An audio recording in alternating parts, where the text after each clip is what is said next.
Delta where I can have my fun. I'm going to the Delta.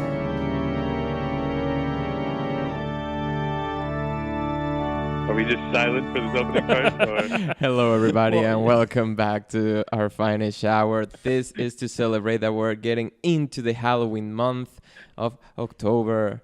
We're already here, actually. And as a reminder, this is the Sunday Spinning Sunday special, which is a special thing that happens in our FineIsh hour, where we basically dedicate this episode to music. And before I jump into a more complete explanation, let me introduce myself. Here's Mauricio. There's in the couch, laying like a queen. Oh, yeah. That's me, Ryan. All right. And we also have another guest on the phone, and it's Matt. Say hey, Matt. Hey, Matt. Hey. Yes, so welcome back to Sunday Spinning Sunday. Hopefully you're listening to this on YouTube on their official channel, but if not, you're probably listening to it on Anchor, Spotify, or iTunes. Yeah, you know that brand that's been around for years. I what now? Coca-Cola. What? Let's get down to music. Now, I don't have no idea what to talk about, but, let's talk about it, guys. Hey, Matt, what have you been listening to lately? Anything? What if I should just be like, nope. I'm deaf, man. Yeah.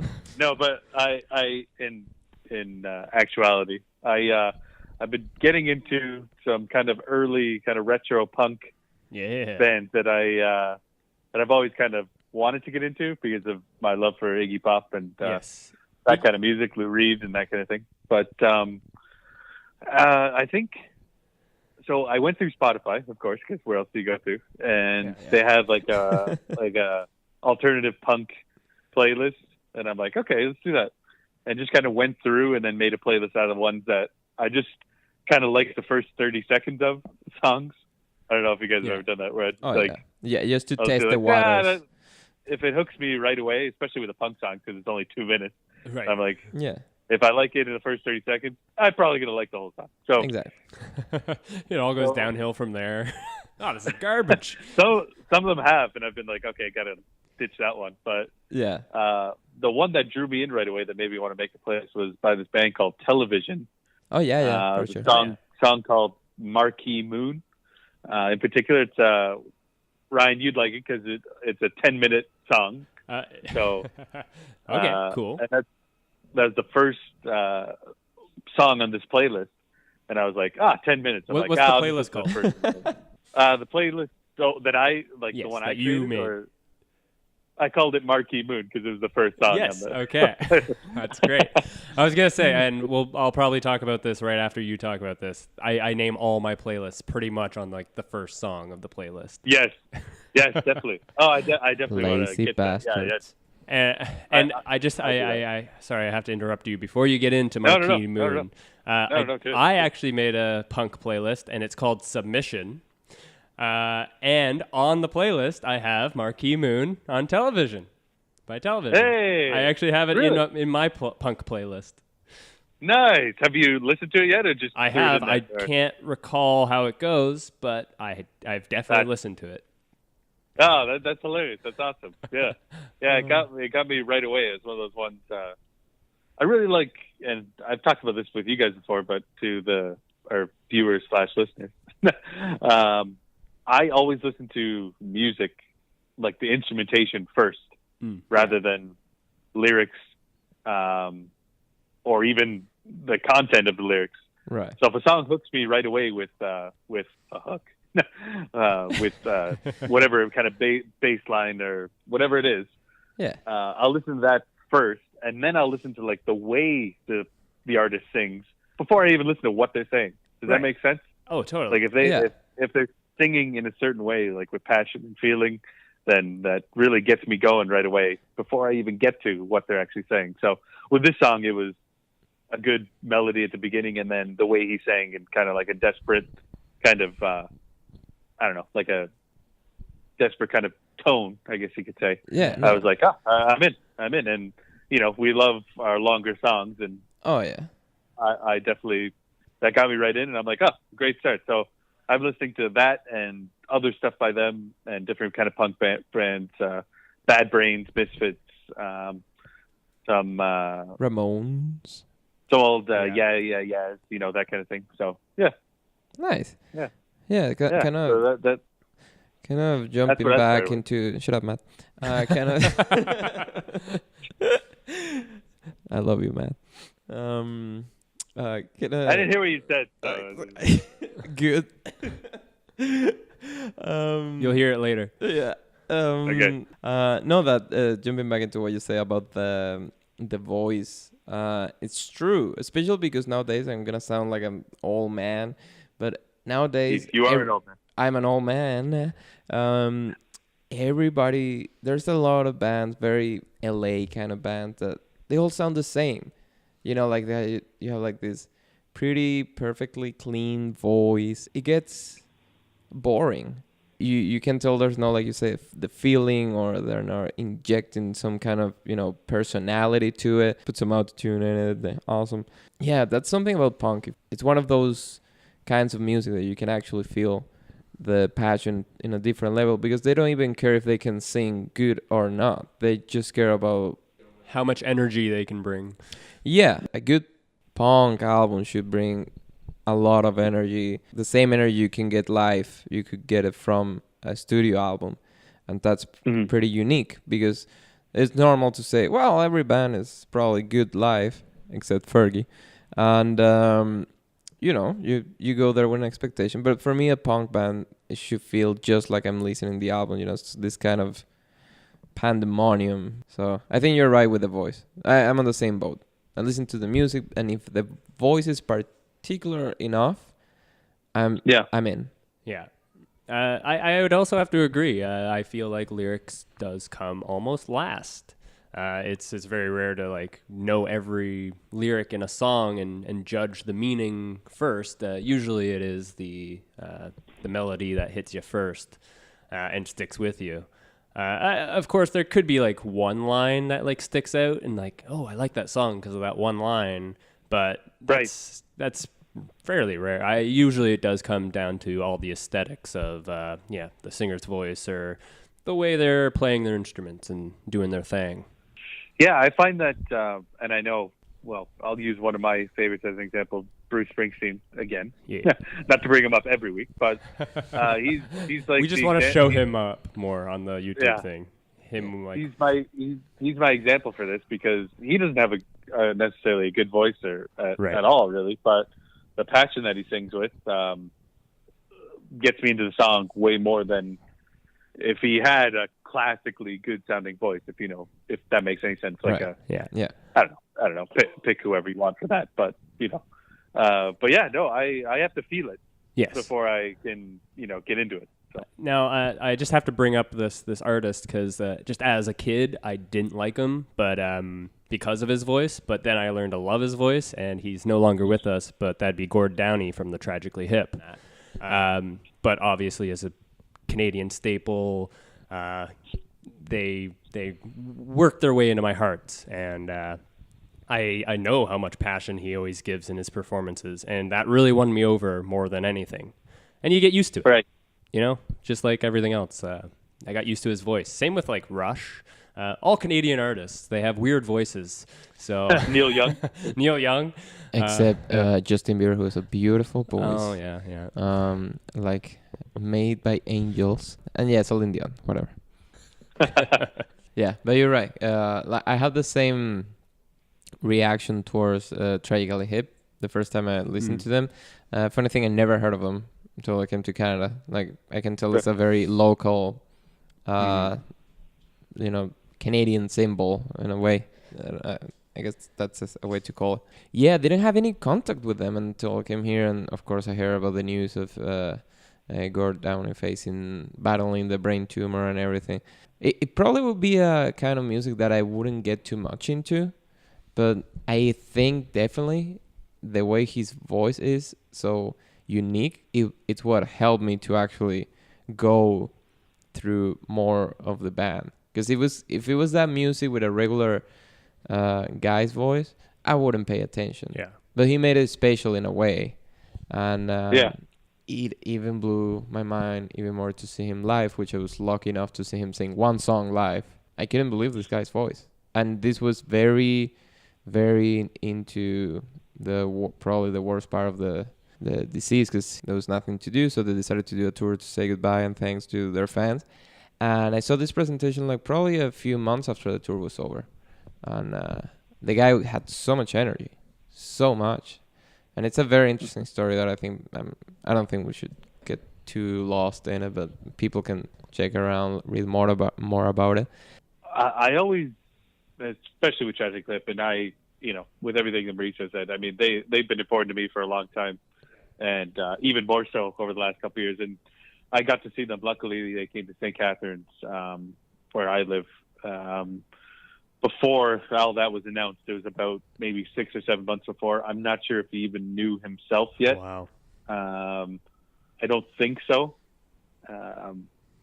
because of the timing of it. Because I know his wife came down with, not to make it sad, but his wife came down with cancer and beat it around that time, and that had come out. So anyway, seeing him in that moment was really cool, and just the way he was kind to people and always told people to be kind to each other. That was always like his big kind of mantra. Yeah. And that was really cool for an artist to have that. My question with that, actually, if we want to kind of piggyback off that, and we can kind of relate this to Bono too. Charismatic singer, who clearly has a distinct voice. It's him. Oh, yeah. Not just based on Edge's guitar, that helps, but also just by Bono's voice, right? Absolutely. But with his activism too, in the his private, his public private life kind of thing, that work that he chooses to do, does that factor into whether or not you guys will like somebody, whether or not they're into causes that you might want to be into as well? I'm not sure if that does for me. Okay, so do their causes affect their music? No. Like, do you like I don't like U2 necessarily because of the work they do. Right. I like that they do that work, but for me, I'm in for the music kind of thing. Yeah. Right. So, right. Yeah.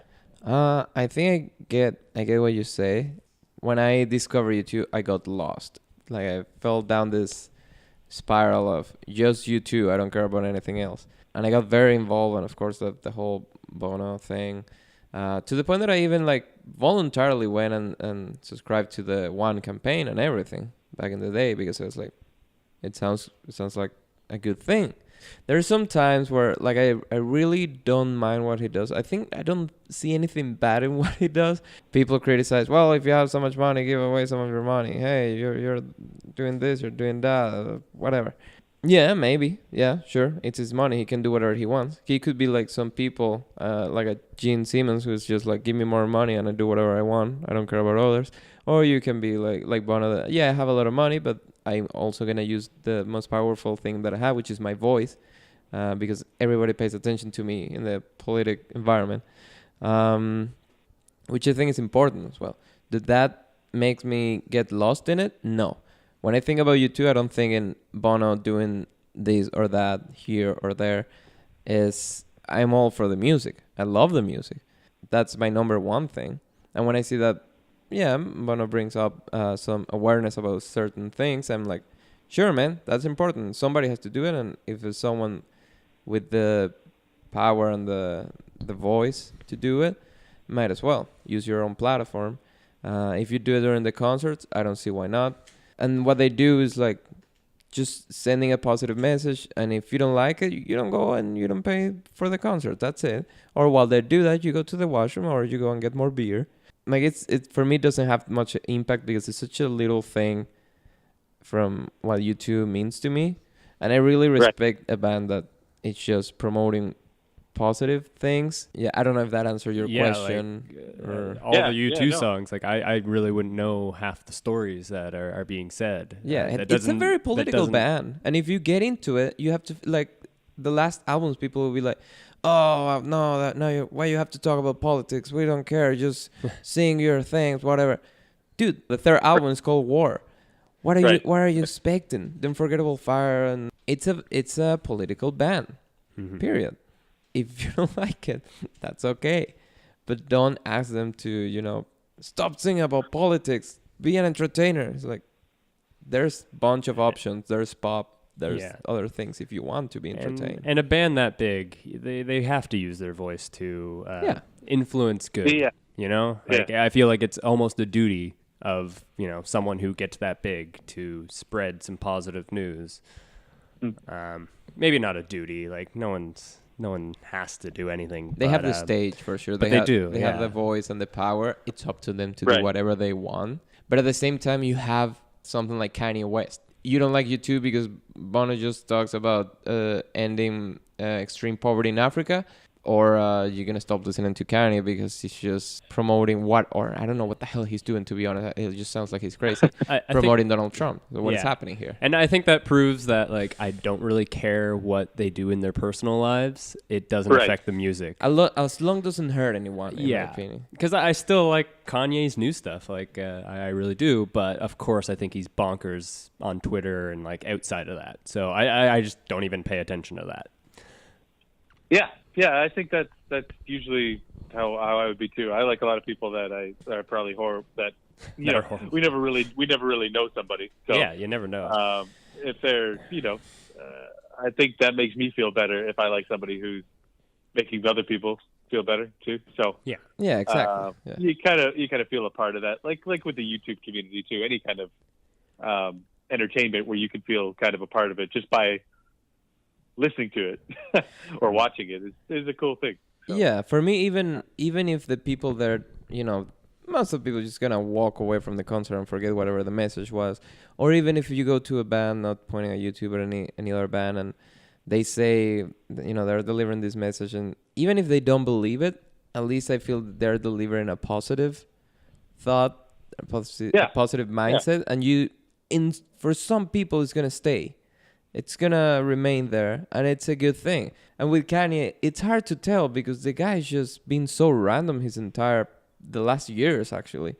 Not his entire career, but the last years that you're like, what is happening? Is this him or? I kind of like, and you guys just saw him, Childish Gambino. Right. I like the way, obviously with, This Is America, such a powerful video and song, but I love that he left it for us to decide what things meant. He obviously put in deliberate allusions to things, but he didn't. He left it like I think good art can be.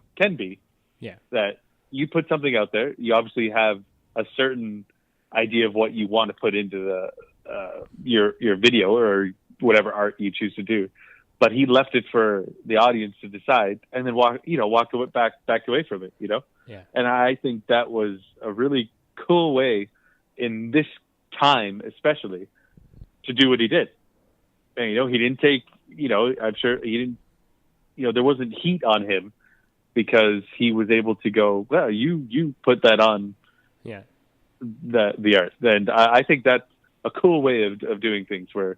You can control what you put out there, but at the same time, I like that he left it to the people and just kind of went on with creating. So, yeah. Yeah, no, you're right. It's also necessary to do that, to let the people, make their own choices, because you have those who debate like that's the entertainment industry. You are there to entertain, not to give a speech. Do politics if you want to give a speech. But sometimes people also forget that they are human beings with concerns. And I'm pretty sure that if I had that chance, if I have a stage, I would be talking about Venezuela, because what the hell no. It affects me in a way or another. I agree with you in the way Childish Gambino approached things. It's like, hey, this is this video that could mean anything to you. And I think with that too, it's also good to have music, and in particular, they're coming after you for the talk. Yeah. This is Canada. Yeah. But no, I think it's good to have. This is why music is such a great escape for things, especially like my early days of listening to music were CDs before albums. and they were always a way to escape from my kind of childish problems at the time. You know, whether it would be you know, whoever was bullying me at the time or whatever. Right. And I love that music. And now, when you went to buy a CD, but now when I go to buy a record or just go to look, that's kind of like that's an event for me where I can go, okay, this is just me or me and my friends, and we're all doing it together, and that kind of takes me away from anything that I might be thinking about, you know, in my life too. So that's the beauty of music. Yeah, and the good thing about music is that it's one of the most personal things you can get. Especially, we're lucky enough to live in a time with headphones, so you can just lose yourself in your world, like you guys did. You build your own playlist, you listen to whatever the hell you want, and that actually takes you away. It's a nice medicine. It's a nice thing to have. Yeah, it's a bet. I think that's one of my favorite things ever. Just to put on headphones and listen to your own music and get kind of lost in it, especially. You know, I had this moment. I was telling Brian, I don't think I talked about this last time, but I think I mentioned I was listening to Leonard Cohen for like the first time, really. And I had this moment with, well, two songs, but the one with his latest, his last kind of opus, that You Want It Darker. Mm. And with that song in particular, I was like, wow, you know when I love that feeling that you get when the song just hits you, and it's just like, wow, this is good right away. You know, like I already know. Yeah. I'm into the song, and that was one of them. Yeah. And then his first ever album, the song called Suzanne, which is a beautiful song. And I don't know if you guys know that one. I'm not sure, but I don't know. Like it went from me not knowing that song that's been around for 50 years to maybe that's one of my favorite songs of all time in just one listen. You know, It's cool how a song can do that, and that's definitely one of them. I have a lot of examples of that, but that was my latest where I'm just like, wow, this might be one of my all-time favorite songs right now, and I just was letting it sit there for 26 years before that. Yeah, it's been around longer than, just as long as our parents have been around. Yeah, exactly. And I always find that cool. It's like, oh, this has just been sitting here through all of my childhood, and I never found it till right now. I'm like, it's a cool thing. And there's still so much more just sitting around right now that we probably will never discover. I know, probably never will. I know. So, but.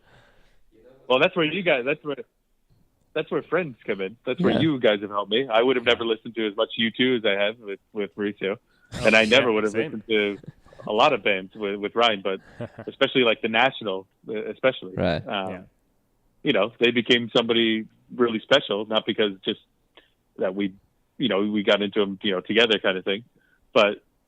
You know, they became one of my favorite bands. I mean, they're a very good band. It's hard not to become special when you find a good band. Yeah, right.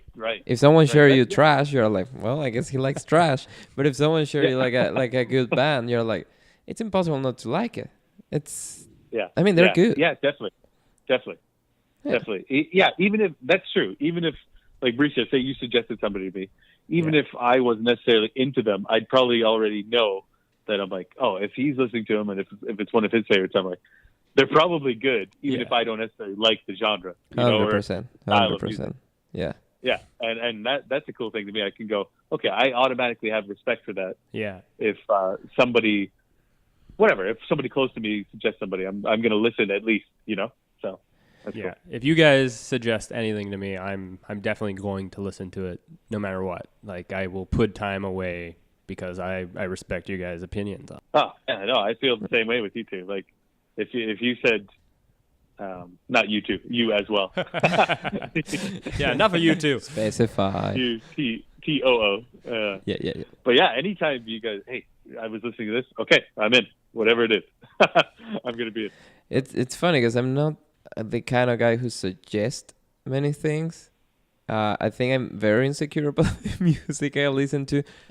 Probably by knowing you or Ryan very well, I know like, oh, they're gonna like this. But there's so many bands that probably are very good, but in my head I'm like, are they?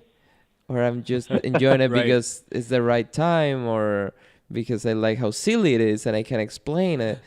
I have a lot of guilty pleasures, like Sure.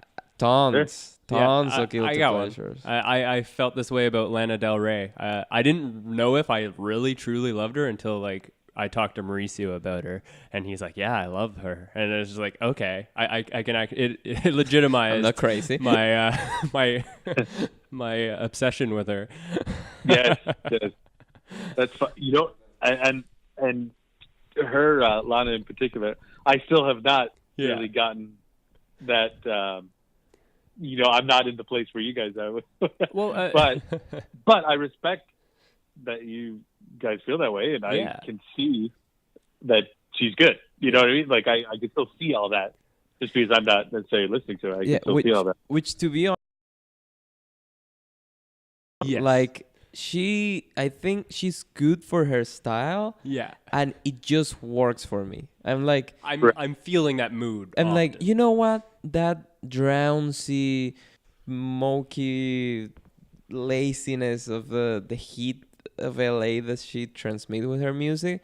For some people, it's like, this is the most boring, dull thing I've ever heard. And in my mind, it's like, that's what I like. That I'm just chill and lost into this world of absurdity. And I like the mood she can create with her weirdness, whether if she has a good voice or not. Like you say, weird voices can be very attractive.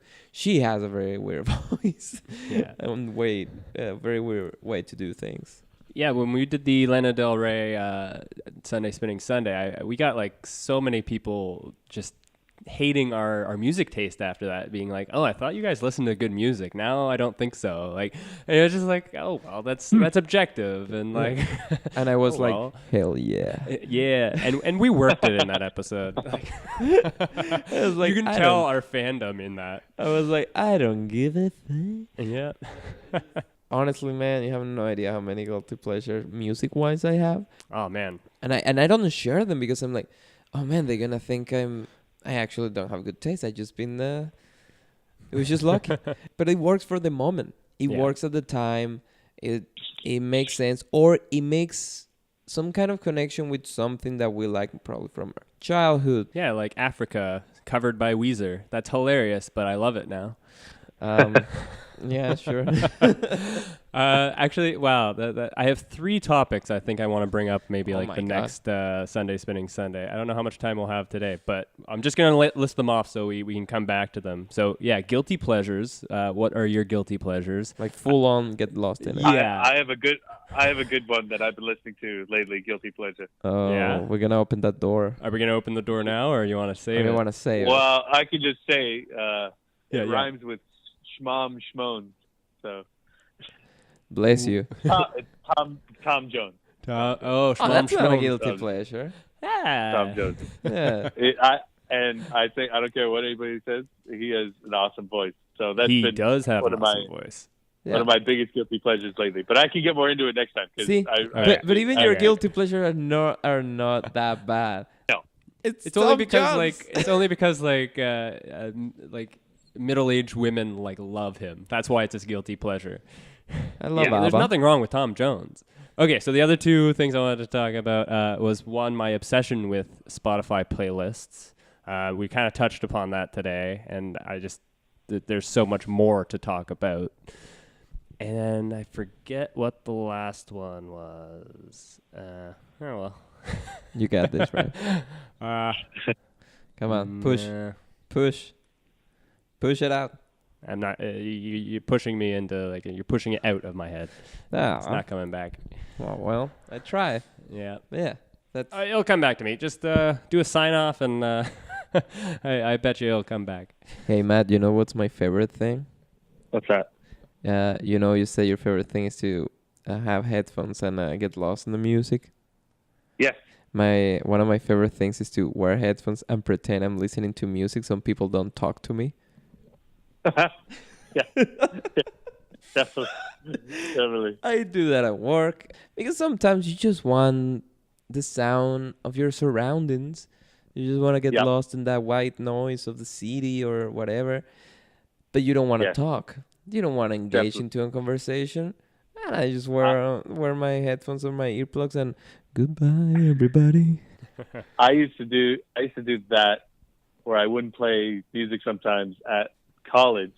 I would just have headphones in, and I would just watch people. But you have to watch that because I used to like listen and like turn when I heard a conversation. Yeah, your face is just reacting to everything you're saying. You got to make sure that you just keep looking forward. No, baby, you have to practice. You have to practice. You have to train yourself. I've definitely reacted to somebody saying something and then realized, oh wait, I wasn't supposed to be heard, or supposed to hear that. So. You know, couples fighting in the subway. Yeah. Someone starts speaking Spanish, and I'm like, wait, what? And I tried to guess the accent, and I get lost in those kind of things. But yeah, I keep my headphones on just because I'm a creep. I don't want to get engaged in conversations. Yeah. And I want to keep the silence going. See, my headphones are good for getting for not being in communication, like to actually like shut out the world. But it's not very good for eavesdropping because they're big noise canceling headphones. So yeah, it's great to ignore people, but it's not very good to hear the gossip. Yeah. Well, I've actually done it where I don't have them actually plugged into anything. I just hold it in my Oh yeah. See the cord dangling. Easy.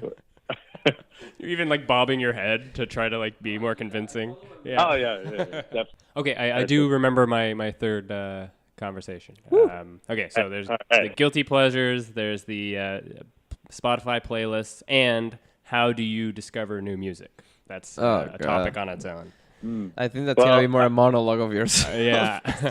I would say Mauricio hasn't in 50 years. No, I'm just kidding. Yep. Yeah. No, I'm just kidding. How do you stay on track? That's a good topic. I think we should. Yeah, I like. We should ask those now, and then if anybody's watching, listen when. Type it in the comments, and we'll address it next episode. We can address it the next time. We can keep that conversation going too. Beautiful. All those topics are pretty cool, especially the guilty pleasure, because I know I'm gonna regret. I'm gonna come up with some things that you guys are gonna be like, what is that? I'm like, oh no. Another guilty pleasure. This won't spoil anything, but oh my gosh, not guilty pleasure at all. But like people are listening to this stupid Baby Shark song, and yes, I don't know this. What is this? It's a YouTube. No, Ryan, you don't want to know. No, I gotta know. I don't want to know. I saw the video. I saw the video with it, and I'm like, what is going on? Video's got 1.5 billion views or something. I know, it's the new Gangnam Style or something. Awesome song. Yes. No, it's not. Gangnam Style. It's not a good song. I'm sorry. You don't like Psy? Come on. Oh, come on. No, Psy. Yeah, Gangnam Style. I love it. I love that song. I was talking about the shark. Okay. I was sighing at your lack of Psy. No. I'm all in for the Gangnam. It's a kid song, but it blew up into this huge meme. And okay, so it's like the Rebecca Black Friday song. It's even for like toddlers. Oh, jeez. Yeah. Oh, I can't stand those kind of happy toddler songs. Yes. They're not even happy. They're just like... just creepy. All of those music videos are like acid trips. Bad ones. Bad ones. Yeah, those that you don't want to remember, if you remember any. Yeah, have you ever watched like kids shows, guys? I thought you were gonna ask terrifying. have you ever had a trip? No. Like now? Like a fully acid trip. Like I don't know, just go on Netflix Kids and just watch some content there. It's the trippiest, weirdest. Just because I was at a friend's house and they had kids, and I was watching the Barbie movie, and I hate those. Yeah, I hate those. It's bonkers. Yeah, my nieces used to watch that when they were younger. Yeah, I hate the Barbie movies. They're so stupid. They're so long, and I'm like, I can't believe there was people actually spending so much time in animation. Just put it on mute and then just look at the animation, or put on a record while you watch it. Like I'm sure you'll see some. No, things. that's like play Dark Side of the Moon while watching the Shadow of the Vampire, Nosferatu or whatever. Like Wizard of Oz. Wizard of Oz, yeah. Nosferatu with Kid A from Radiohead. Oh, I'm down for that this Halloween. Oh, it's too weird. Which movie I just watched, probably geared towards kids, but not really a kid movie in the end. That Coco with great music. Dude, you just saw that too. That's great. I loved it. Unbelievable. I loved it. I can't wait to watch it again. But man, it's super dark. Yeah. But it really is. But I love the music. Just to we want to keep it there. I loved it. I thought it was great. Oh no, awesome. It's amazing with the abuelita and everyone calling themselves "Hey mijo." Oh my god! It made Mauricio cry. Movie. Yeah, at the end I was like, "Fuck, stupid pizza." And I have "Remember Me" on a playlist, and I knew the song before seeing the movie, and it's a great song. It's a good soundtrack. Hits in the right spot, although I think it's interpreted by Gael Garcia Bernal, which is a very well-known actor from Mexico and around the world, I would say. But they made him sing it in the Oscars, and it was like, he can't sing. What are you doing? And it was the most painful 20 seconds of his career and our life as audience. And then they cut to a whole show, which is like, oh, thank God, what a relief. That's what we remember him for. Yeah. I was like, don't tell me he's going to sing the whole thing. Please don't sing the whole thing. All right. I think we might wrap this up. We stick around, Matt, and we'll do another hour of our FineIsh hour. So it's just random talk. And you guys out there can listen to that, a week after this episode. Don't forget to subscribe on all the respective channels that you're listening to this to. You can find this on YouTube, Anchor, Spotify, iTunes, and other places that Mauricio's been just going crazy with. I think that's it. Anything to plug? Yeah, anything you want to say, Matt, before we go? No. Okay. I love it. Easy. Say bye, Matt. Easy. Bye, Matt. Yeah. All right. Bye, everybody. Bye, guys. Keep on spinning.